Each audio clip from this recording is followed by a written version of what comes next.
Nesco drugs प्रकरणाच्या आरोपपत्रातून धक्कादायक माहिती स्पष्ट आहे। अमेरिकेच्या फ्लोरिडातून पार्सल उल्हासनगरमध्ये पाठवलं होतं। 6 फेब्रुवारीला पार्सल बुक झालं आणि 13 फेब्रुवारीला डिलिव्हरी झाली।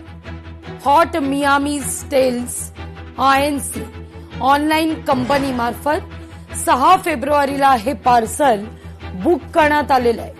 अमेरिकेतून दुबई मार्गे एमिरेट्सच्या EK500 या विमानानं मुंबईत आगमन झालं। 13 फेब्रुवारीला उल्हासनगरमधील दीपेश हेमवानी याच्याकडे पार्सलची डिलिव्हरी करण्यात आलेली आहे।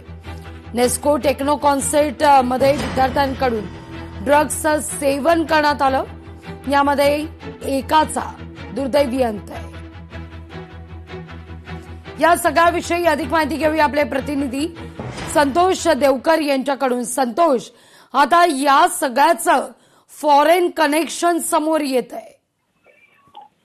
आपण पाहिलं तर लगोई मुंबईत गाजलेल्या नेस्को ड्रग्ज प्रकरणात आरोपपत्र दाखल करण्यात आलेलं आहे। या आरोपपत्रामध्ये अनेक धक्कादायक बाबी समोर आल्याचं आपल्याला पाहायला मिळत आहे। खरं तर अमेरिकेच्या फ्लोरिडा येथून जे गोळ्या आहेत ड्रग्जच्या ते पार्सल मागवण्यात आले होते। उल्हासनगरातील दीपेश हेमवानी याच्याकडे हे पार्सल पार्सल डिलिव्हरी झाल्याचं आपल्याला तपास यंत्रणेद्वारे आरोपपत्रात सादर करण्यात आलेलं आहे।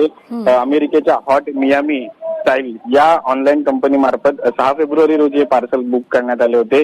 यामध्ये 2 मिडी ड्रेस असल्याचे भासवून एकूण असल्याचे घोषित करून या कंपनीचा एकूण याची किंमत $84 दाखवण्यात आले होते।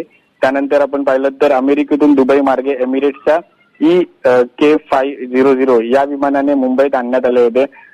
उल्हासनगरातील 13 फेब्रुवारी मध्ये उल्हासनगर या ठिकाणी हे दाखल झालं। त्याची किंमत एकूण 12,350 रुपये ठरवण्यात आले आणि कंपनीच्या पेमेंट प्रणालीद्वारे ऑनलाईन पेमेंट करण्यात आलेले आहे। या आरोपपत्रामध्ये दाखल झालेले 14 ते 15 आरोपींना अटक करण्यात आलेली होती। मात्र काही आरोपींना जामीन मिळालेला आहे। एका परदेशी कथित पुरवठ्यादार विरोधात लुकआउट नोटीस देखील जारी करण्यात आलेला आहे। एकूण 110 साक्षीदारांचा जबाब या आरोपपत्रात समाविष्ट करण्यात आलेला आहे। लागवी अगदी धन्यवाद तुम्ही दिलेल्या एकूणच सविस्तर माहिती करता।